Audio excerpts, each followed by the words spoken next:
আসসালামু আলাইকুম বন্ধুরা, কেমন আছেন? আমি ভালো আছি।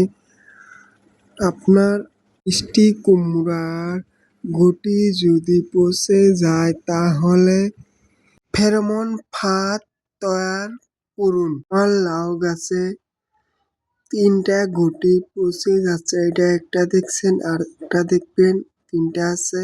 আপনার এলাকার দোকানের পরা ফেরোমন ফাঁদ কিনে আনি জাংলাত লাগিয়ে দিবেন।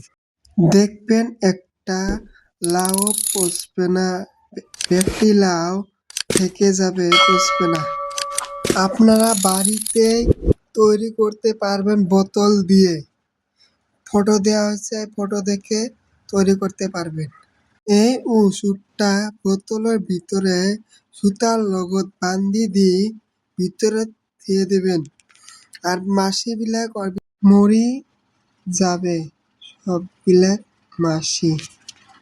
আমার এই চ্যানেলটা সাবস্ক্রাইব করে যাবেন আর পেজটা ফলো করে যাবেন।